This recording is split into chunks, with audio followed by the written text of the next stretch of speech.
Honestly, there was a time that I used to feel very ashamed each time I checked my bank account. And it didn't matter whether I was broke or not. I just felt uncomfortable. Like I would get paid and a few days later, everything, like, is it that it has gone down considerably or everything is out? I just started asking myself, what did I buy? I didn't buy anything crazy. What did I spend this money on? I took it one step further. I tried budgeting apps. I tried spreadsheets. I even did the notebook style. I kind of like the notebook style, if you ask me. Some of those apps are very fancy and they're good though. Some of them were very strict. Some didn't make sense for me. But one day I found a simple system like that finally clicked for me. Not because it was perfect, but because I could actually stick to it. And that's the thing about budgeting. You should be able to stick to it. This system, I call it the three buckets because it's just under three major headings, and that's it, three buckets.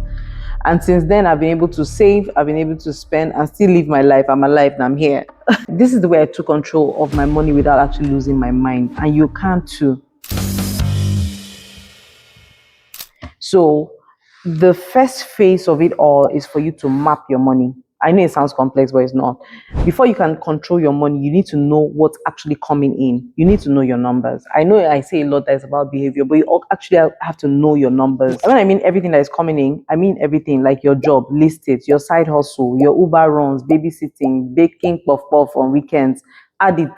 Even the random $50 from your cousin in the UK, it counts. So let's say, for example, you make like $2,350 from your 9 to 5, right? You add $150 from all your side gigs, all the puff puff, all the small chops that you sell. $100 from maybe you sell clothes or jewelry. You sell jewelry online. The total actually comes to $2,600. Now, wait.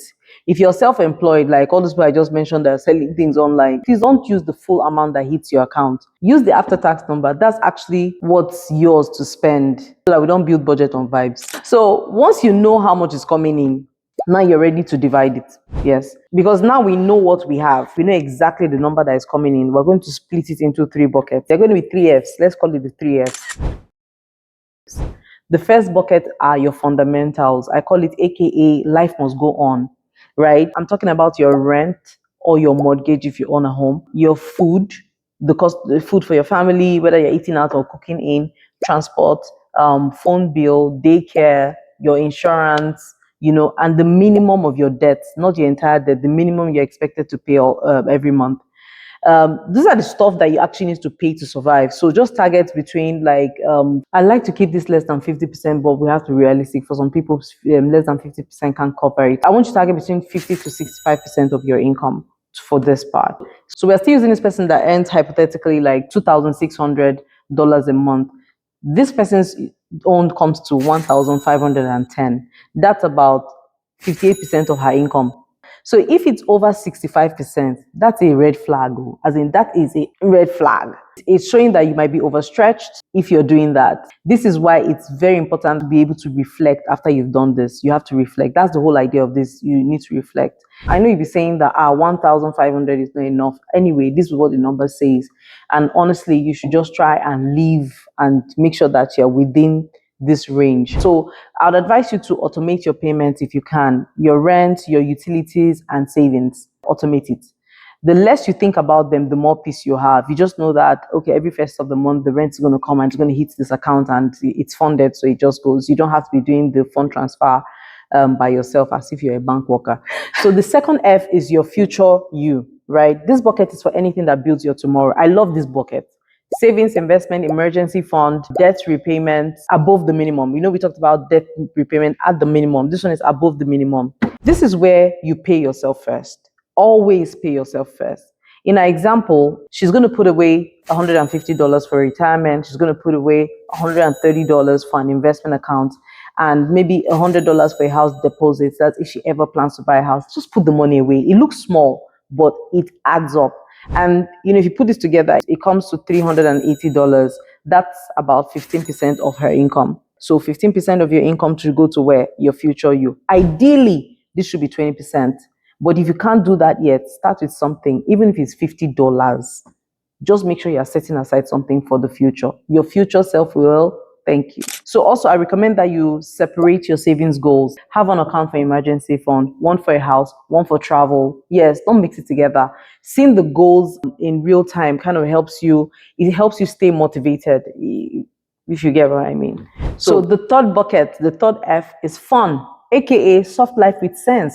There's this lady I follow on Instagram, Wiz Queen. She just started something called Sabi Life or something, Sabi Life Company or something like that. Basically, you should always incorporate fun into your life. I'm one that says meet your financial goals and all that, but you should live. This account is where you enjoy your life, like Netflix, eating out, makeup, a new pair of sneakers, data top ups if it applies to you, travel, all those sweet things.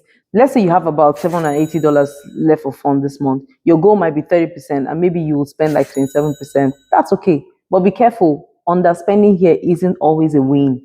Like you say, okay, I didn't spend on fun this month. It's not a win. If you're constantly saving and feeling deprived, that's not balance. You deserve to enjoy the life you're building. So always strive for a balance. Phase number 3, which is the final phase, right? It is where the magic happens. You reflect and you adjust. Don't just write down the budget and disappear. So after you've done your 3 Fs, then at the end of the month, you sit down, you look at how the month went, ask yourself, did I overspend? Why did I overspend? Was I stressed? Was I tired? Never buy anything when you're tired. Was I being impulsive? What triggered me to buy the things that I didn't plan for?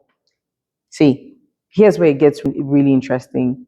Also ask yourself, where did I underspend? Because sometimes we're so focused on the future that you forget to enjoy the now. If your phone bucket is empty every month and you're still not happy, maybe it's time to increase the budget just a little bit. I don't recommend that, but maybe, because life is short. Life is really short, right? Don't only plan for tomorrow. Enjoy today. It's coming from me. Yes, I trust me. I've been in the finance space for a long time. I'll tell you that. Just make sure that whatever you're doing, you're planning for it, you're budgeting for it. You're not just doing it impulsively. Don't be guilty. Don't feel guilty like that. A lot of us, I carried financial guilt for the longest time. It's about awareness that you are the CEO of your money. Have a financial dashboard. Use it to improve, not to punish yourself. These 3 buckets, they changed the game for me. I finally stopped feeling guilty about spending. I stopped feeling like I was doing everything right, but I still felt broke, It might not be fancy and it is not perfect, but it's real and it works. So if you try this month, come back and tell me how it went.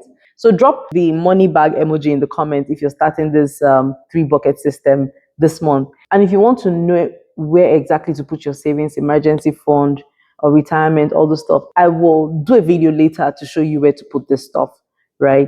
And thanks for watching. I know this was kind of long. Thanks for watching. I'll see you in the next one.